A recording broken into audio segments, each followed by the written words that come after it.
आज हम बात करने वाले हैं एक बहुत ही दिलचस्प फ़न के बारे में। नबवी गुफ्तगू का फ़न, यानी पैगंबर मोहम्मद सल्लल्लाहु अलैहि वसल्लम की बातचीत का तरीका। हम ये समझेंगे कि उनकी बातों में ऐसी क्या खासियत थी जो वो सीधे लोगों के दिलों में उतर जाती थी।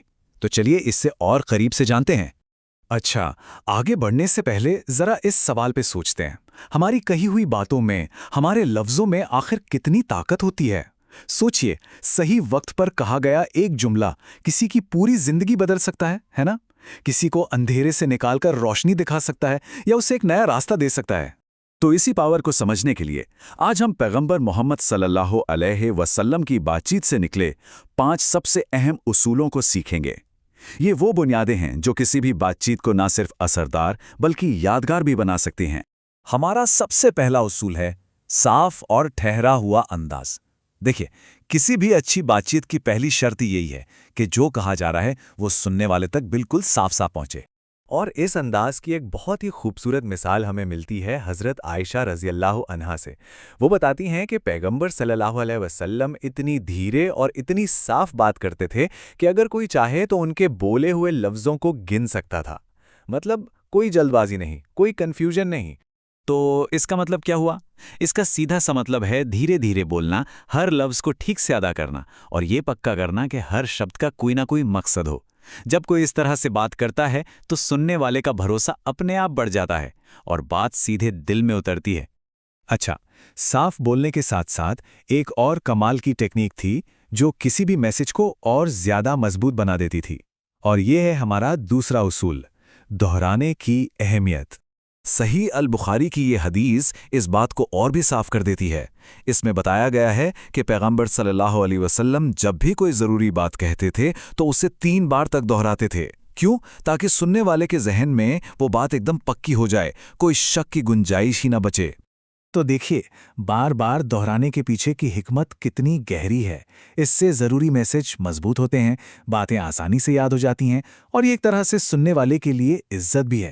ये दिखाता है कि बोलने वाला सच में चाहता है कि उसकी बात पूरी तरह समझी जाए।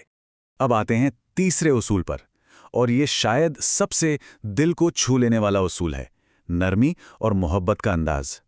देखिए, हम क्या कह रहे हैं ये तो ज़रूरी है ही, पर हम कैसे कह रहे हैं वो शायद उससे भी ज़्यादा ज़रूरी हो सकता है।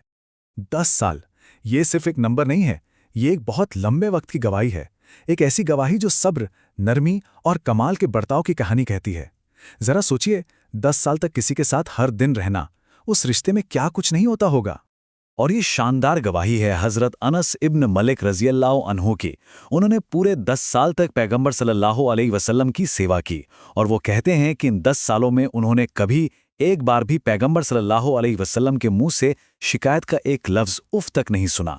ये नरमी और सब्र की एक मिसाल है। तो यहाँ से सीखने वाली सबसे ज़रूरी बात यह है कि असली असर सिर्फ लफ्ज़ों से नहीं बल्कि हमारे लहजे से आता है। एक नरम लहजा दिलों के दरवाजे खोल देता है और किसी भी बात को कबूल करने के लिए तैयार करता है। चलिए, अब बात करते हैं चौथे उसूल की, कम लफ्ज गहरी बात। ये एक ऐसी कला है जिसकी कीमत हर जमाने में रही है, यानी कम से कम शब्दों में ज्यादा से ज्यादा मतलब बयान कर देना। ये हदीस बताती है कि पैगंबर मोहम्मद सल्लल्लाहु अलैहि वसल्लम को अल्लाह की तरफ से एक बहुत ही खास तोहफा मिला था, जिसे जवामिउल कलिम कहा जाता है। आखिर ये तोहफा था क्या? जवामिउल कलिम का मतलब है बहुत बड़े और गहरे मतलब को छोटे छोटे खूबसूरत जुमलों में बयान करने की काबिलियत। सोचिए, आज के ज़माने में जहाँ किसी के पास टाइम नहीं है और सबका ध्यान भटका हुआ है, ये स्किल कितनी ज़बरदस्त है। और अब हम आ गए हैं अपने 5वें और आखिरी उसूल पर, जो असल में हमारी हर बातचीत के लिए एक फ़िल्टर की तरह काम करता है। ये उसूल है, भली बात कहो या खामोश रहो। ये एक बहुत ही ताकतवर हदीस है। ये हमारी ज़बान को सीधे हमारे ईमान से जोड़ देती है। ये हमें सिखाती है कि हमारे मुंह से जो भी लफ्ज़ निकले वो या तो अच्छा और फ़ायदेमंद हो, या फिर उससे बेहतर है कि हम खामोश रहें। इस उसूल का सीधा सा मतलब ये है, हमारी हर बात का कोई ना कोई फ़ायदा होना चाहिए, हमारी ज़बान से किसी को तकलीफ़ नहीं पहुंचनी चाहिए, और बेकार की बातों से खामोशी ज़्यादा समझदारी की निशानी है। ये हमें एक जिम्मेदार इंसान बनाता है जो बोलने से पहले सोचता है। तो चलिए एक बार फटाफट से इन 5 कदमों को दोहरा लेते हैं। असरदार गुफ्तगू के 5 कदम। पहला, साफ और ठहर कर बोलें। दूसरा, असर के लिए दोहराएं। तीसरा, अपने लहजे में नरमी रखें। चौथा, कम लफ्जों में गहरी बात कहें। और पांचवा, या तो अच्छी बात कहें या फिर खामोश रहें। अब जाते जाते एक सवाल, इन 5 उसूलों में से ऐसा कौन सा एक उसूल है जिसे आज से ही अपनी बातचीत में शामिल करने की कोशिश की जा सकती है? जरा सोचिए, सिर्फ एक उसूल को अपनाने से हमारी बातचीत और हमारे रिश्तों में कितना बड़ा और अच्छा बदलाव आ सकता है।